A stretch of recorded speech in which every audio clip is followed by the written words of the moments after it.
So, welcome everyone to week 4 of these PMRF TA sessions for the NPTEL course Electronic Properties of the Materials Computational Approach.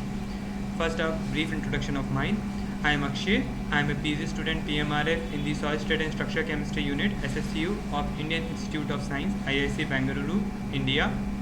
I did my BTech MTech dual degree from IIT Kanpur in the Department of Material Science and Engineering, and I am an NPTEL-PMRF TA for this course. So we are having this PMRF TA session every Friday from 7 p.m. to 9 p.m. Sorry for the background noise if you hear any. Sorry about that. So we are having this PMRF TA session. Just a reminder, every Friday from 7 p.m. to 9 p.m. In today's session, what we are going to do is first we are going to solve some problems on Bravais lattice and lattice vector and reciprocal lattice vector. So just to give you some practice on these topics, and then if time permits, then we will go into some problems from the previous weeks. Alright, so we will do some problem on the Fermi-Dirac distribution, and we will also try to do some problems in the infinite square well potential. Alright, so let's just start with today's session. Alright, so this is so let's start with problem number 1. Just 1 minute.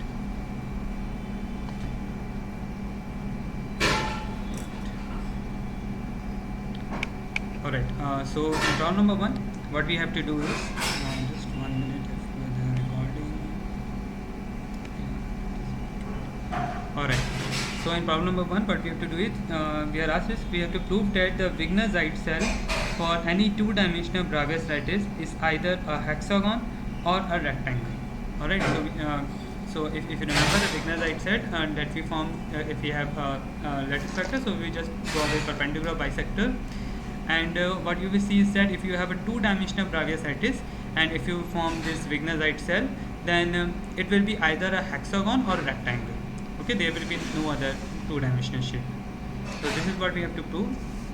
So before doing, I will just write down what we are actually going to do, just to give you a brief on everything. So by construction, for every vector, first I am going to write out what we are going to do, and then I will do the construction, do the diagram, and will show you exactly how we are why the Wigner-Seitz cell for a two-dimensional thing it is always going to be hexagonal or rectangle. First we are just gonna I will just tell you in words why is it. So by construction, if we do a construction, and for every vector in the Bravais lattice, the inverse vector is also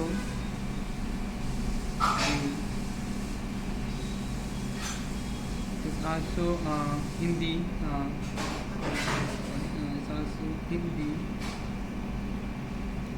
Bravais lattice.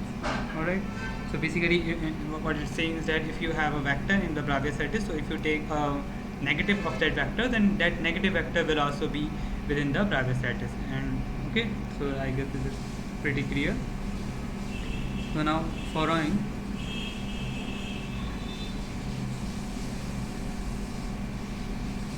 the construction of, okay, let me just write it in points so that will be much more clear. Following the construction of the Wigner-Seitz cell using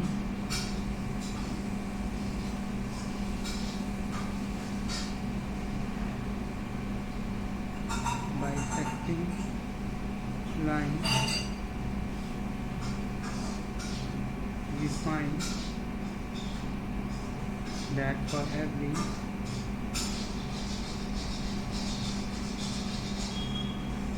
side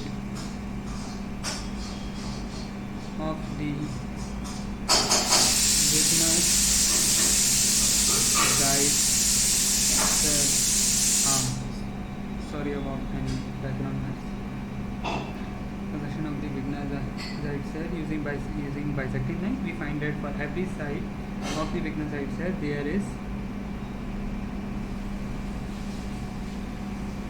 another that is the inverse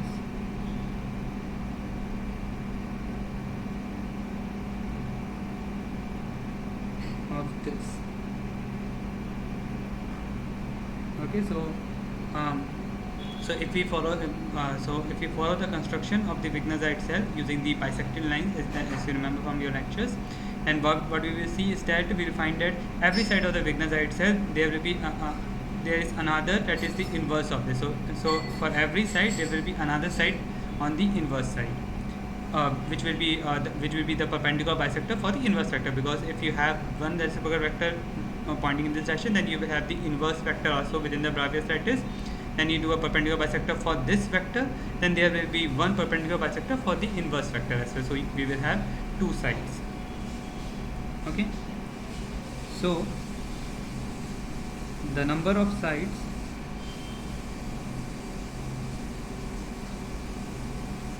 of the Wigner-Seitz cell is even. Okay, so by this we understand that since for every Bravais lattice vector there will be a negative one as well in the inverse direction. So if you do the perpendicular bisector, so if you do I do a perpendicular bisector on this vector, there will be a perpendicular bisector on the other vector as well. Okay, I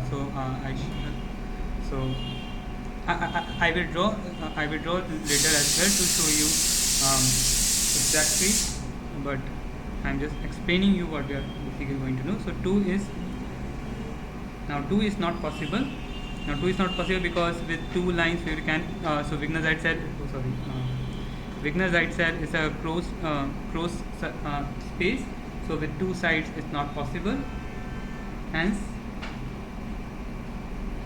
the number of sides is 4, then in that case that will be a rectangle, or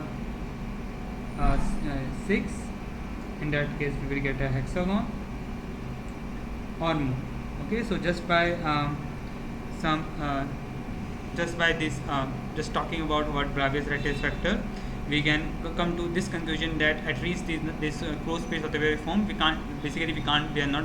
will not be able to get a triangular Bravais this Wigner-Seitz cell. We cannot get a pentagon of the Wigner-Seitz cell because there will be even number of sides for a Wigner-Seitz cell. So, and again we can't have a closed surface with 2, the minimum number of lines that we need for a 2-dimensional closed surface, so like you will need minimum at least 3, but this will not happen because the number of number of sides of the Wigner-Seitz cell, they has to be even. Because let's say if you have a vector b vector, then you will have a minus b vector also within let's say minus a vector, we are talking about velocity, then we have a minus a vector also, and then you will form a perpendicular bisector. So if you form a perpendicular bisector for this line, then you will have to form a perpendicular bisector for this Bravais lattice vector as well, and that's why they will be always even. Okay, so you can go here and here, then you have to form here and here and here. I have made a square, I will draw it properly later, but I guess these points are clear. So we have already proved that this Bravais this Wigner-Seitz cell, it should have an even number of sides. It could not be a triangular, a pentagon, Wigner-Seitz cell that we can get. But still we have to prove that it could only be a rectangle or hexagon, it could not be anything else. Okay, so for that what we are going to do, okay, so let me just change the color now.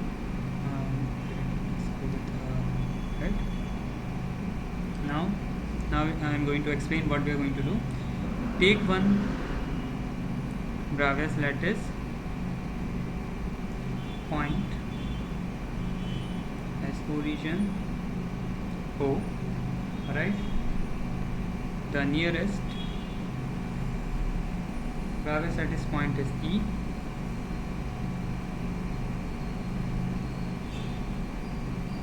Is A. Then there is a second point at minus A.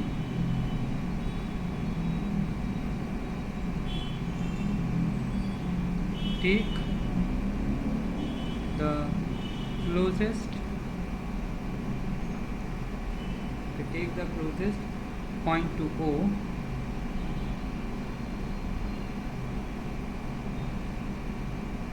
not on the line OA, and call this B. Construct the line normal to OA through O, and assume B is on the left side of this line. Alright. Now there is a Bravais lattice point C on the line through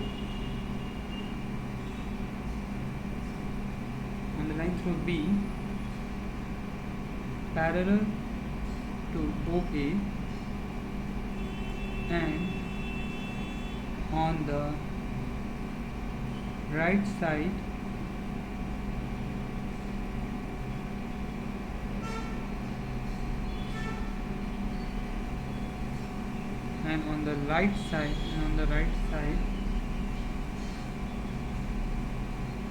of this line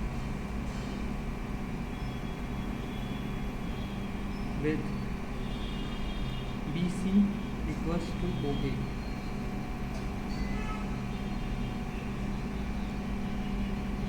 Now, any other Bravais-Seitz point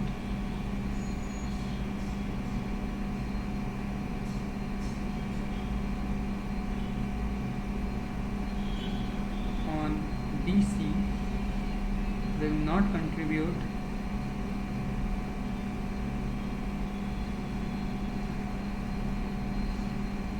a side to the Wigner-Seitz cell, since it has to be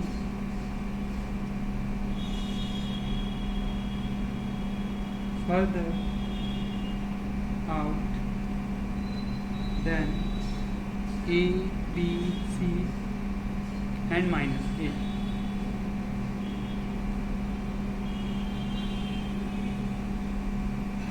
Now similarly, on the other side of OA, we find the points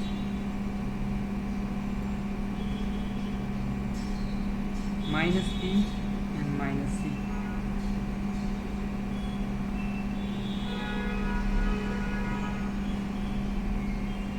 Now the Wigner-Seitz cell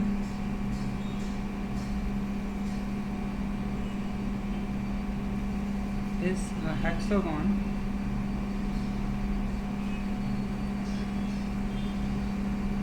unless B is on the normal line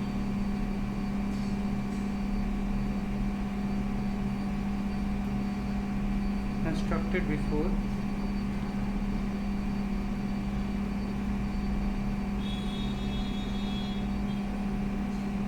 which case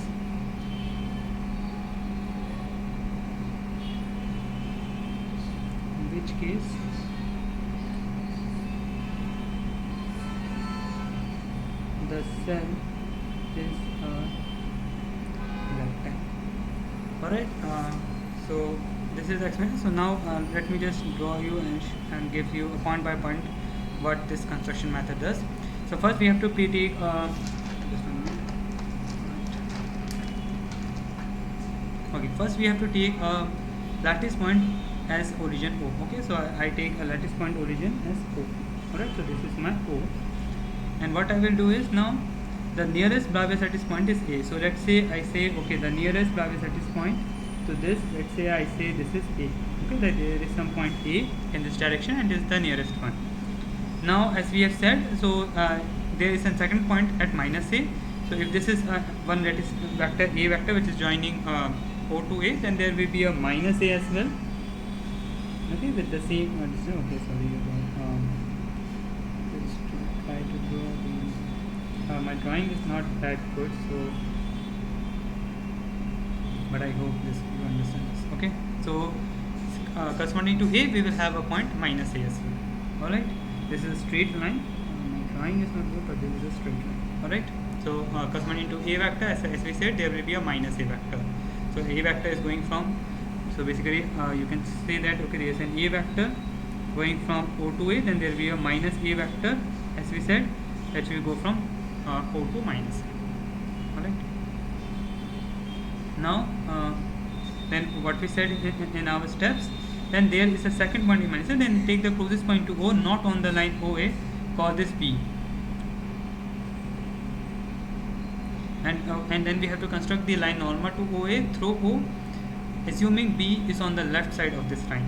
Okay, so let me just draw a line, normal line. Alright, and okay, so this is a line normal to this line, OA line, and it is going through O, and I assume that my B is on the left side of this. So and this is the this point is similar, is also closest to O other than A. Okay, so I can take one point which is other than A. So let's say this is the point B. Okay, so what I did was I take another point. I have O and A. Okay, now and let me just put a vector on this. So these are vectors which are joining this O to A, and then I have on the equally I have another, or let me just draw these vectors with some other lines so that things are more and more clear.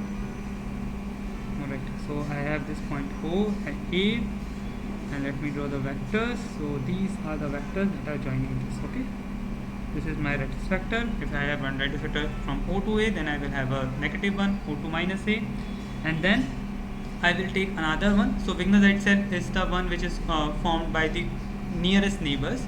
So let's say I take another nearest neighbor other than A, which is not on this line OA, because we already have this 2. And then what we assume is that if we take a normal through O, then that B, we are assuming it to be on the left side. Could be on the left side or on the right side, but I just assume that it is on the left side, and we have this OB vector. Alright. Now we are asking is that construct the line normal to OA. Okay, that is done. That you have done. Assume B is on the left side. Then there is a Bravais-Seitz point C on the line through B parallel to OA, and on the right side of this line with BC equals to OA. Alright. So what we have to do is, if I take a line which is parallel to OA, so that parallel line will be this. Alright. So this line is parallel to OA, and there will be a point C. So there will be a point C. Right. If I do this, let me just use like a parallelogram again. So let's say, okay, I can take it here. Okay, so this will be point C. Now the speciality of point C is that OA is equals to BC. Okay, so that we have said. Okay, OA has to be equals to BC. So you can see that this forms like a parallelogram. Let me just draw it here. Okay, so this, if you see this structure OACB, this will look like a parallelogram now. Alright, let me just remove all this.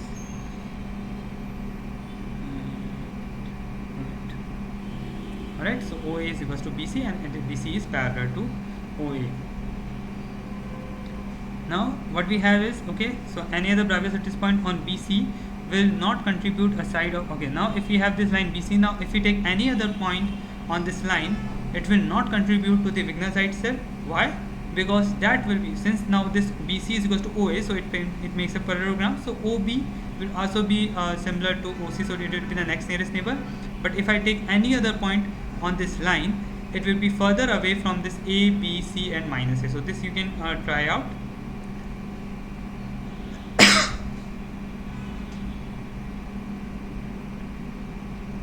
Because first of all we have taken them to be Bravais point. Okay, so now I can't have a Bravais point between B and C. Okay, I have already said, okay, there is a Bravais point B and there is a Bravais point C. Now on this BC line, if I take any other Bravais lattice and that I have to take outside this BC line, maybe let's say I took here or maybe I took here, then they will be further away. As you can see, this will be further away from these 4 points that we have already taken, B, C, minus A and A. So that's why none of them will contribute to the Wigner-Seitz cell. So we are not gonna take them. Okay, so let me do this vector as well, which is joining this. So I have a lattice vector from O to C as well. Okay, so these are my Bravais lattice point, which I have made till now. So I can't. So on this BC line, I cannot take any other point because that will be further away from all these four points. Okay, and between BC you will not have any other Bravais lattice point. Now similarly on the other side of OA we will find points minus B and C, and similarly like we have OA vector and we have O minus A vector. Let me just maybe take this O here. Okay, so let me just draw first. So I will have OB and OC. Okay, so there will be a negative these vectors. So we will have a minus B point here and then we will have a minus C point here. Alright, similar to like we have A point, we have minus A, now we have for B we have minus B, and now we have minus C. Alright, so going with this, now we have 4 vectors. We have basically 6 vectors we have already made, and now what we're doing is the Wigner-Seitz cell is a hexagon. Now similarly on the side we are unless B is on the normal line. Okay, now we will draw our Wigner-Seitz cell. So let me just remove these lines, or maybe let's just keep these lines. Okay, these are just for the reference. Okay, this has nothing to do, and I will take this red color maybe. Okay, let me just take the red, I guess, and with red I will draw the perpendicular bisectors. So let's say this is the perpendicular bisector for OB. Yeah, I forgot to make the O. This is the O. Alright, now this is the perpendicular bisector for OC. Alright, the perpendicular and almost bisect it. Then perpendicular bisector for OA, O minus A. I guess maybe I can take let me just draw it again.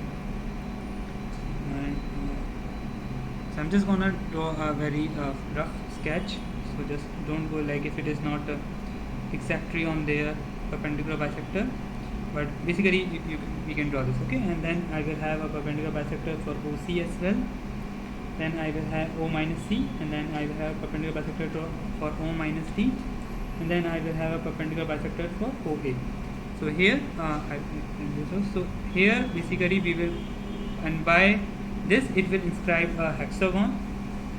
Alright, this perpendicular bisector, and then I have one perpendicular bisector here, one here, and one here. Okay, so you can check that what we have made is a hexagon. Okay, so what we are getting is a hexagon.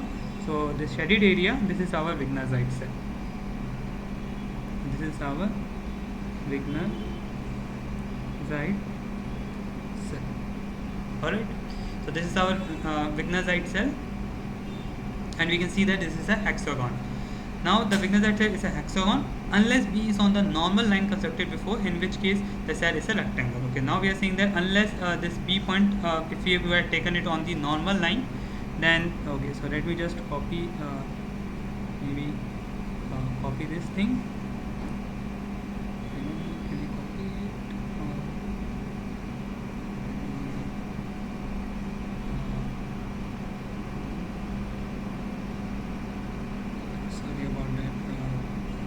Alright, let's just draw it again. Okay. Okay. Okay, so what we are saying is that, let's say we have the same O point. Okay, again I have the O point. Let me just draw it on the side. Okay, this will be a little bit. Okay, let me just draw it this side. So, okay, so let's say I have the same O point here. Alright, now from this O point again I have this A point here, and correspondingly I have this minus A point here. Alright, this is the lattice vector. Alright, then I again draw this perpendicular that we did earlier. This is the vector, and let me again draw a perpendicular to this OA going through O. Now what we are going to do is, we are saying that let's say this B point that we choose, let's choose it to be on this OA perpendicular. That is it's saying, okay, unless B is on the normal line constructed before. So this is the normal line. Let me just maybe, okay, we can take it anywhere. So let's say this is the B point, which is the nearest to O other than A, and it is now, instead of taking it to the left or the right side, I am taking it on the normal. Alright, and then I will again do what I will do. I will again form this this line. Okay, I will now what we will have now, I cannot take any other C point in this case, so there will be a minus A. So there will be a minus B, as I know. There will be, if there is a B, then there will be a minus B on this side. Alright, so I have these points. Let me just draw this to be here, and this. Okay, now in this case what happens that if I draw a line from this and I want it to be equals to OA, so what you will see is that the C point now, if I draw this parallel line, and if I want to have any point C which is such that the BC length is equals to OA length, then that will be just on top of A, so which is basically just point A only. Okay, we are just moving in the lattice vector direction OB. So that is the same point OA, that is just the periodicity. So we can't consider that is not a different point basically, because that is just going with this OB vector. You will again, yes, there will be, if you make a whole lattice, then there will be automatically there will be a point here. We don't have to define a point here basically. So now our lattice will be just this, and then if you do the perpendicular bisectors. So let's say perpendicular bisector here, perpendicular bisector here, and perpendicular bisector here, and perpendicular bisector. Okay.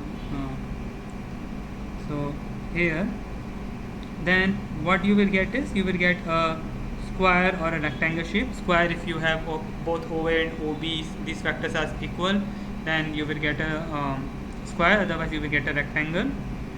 Okay, this. So these are exactly same. So sorry about the drawing, but OB is equals to O minus B, and let me just draw this. I guess this perpendicular vector. So let me draw this here. This was okay. This is no okay. Right. So okay, yeah, this is approximate only. Alright, approximately it will be somewhere here only. So if I draw this, okay, so these are my perpendicular bisector by red color. This will be, so if I join the perpendicular bisector, they will form a square or a rectangular shape, right? So by this we have proved that the system will be either, it will be so this will be our Wigner-Seitz cell again, Seitz cell, and okay, and this will be a rectangle. So this is a rectangle,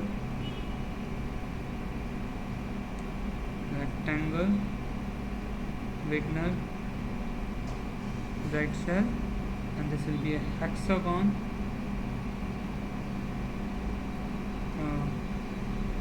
Wigner-Seitz cell. Alright, so here like this we have proved it. Otherwise for more rigorous proof, you can even try out with other 2D lattice as well if you want.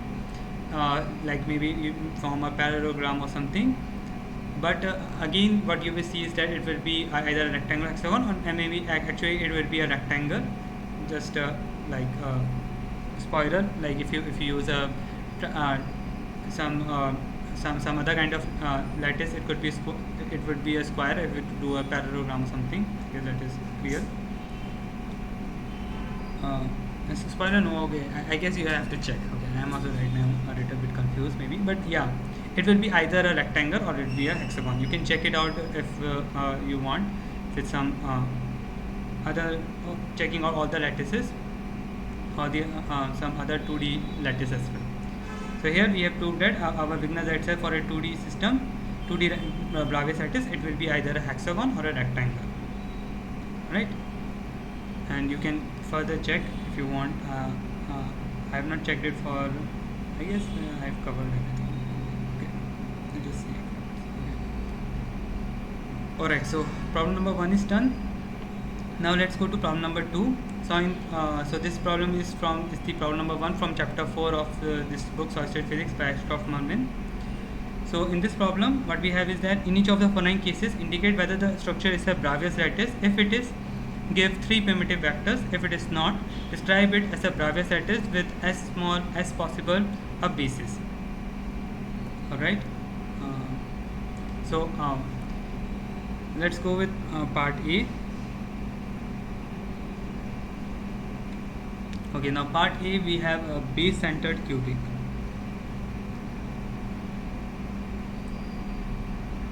So what is a base-centered cubic? So before we go to this, before we go to this, let me just provide you with some brief idea. Now for a simple cubic Bravais lattice, so basically all these 3 cases that we have a simple cubic, a Bravais lattice, and then what we do, we did some changes to that simple cubic. We added some additional points to it, and now we want to check if that structure will be a Bravais lattice or not.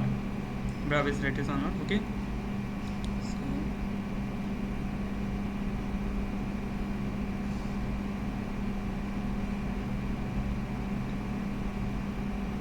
now for a simple cubic Bravais lattice, all the points on the corners have the same. So let me just a minute.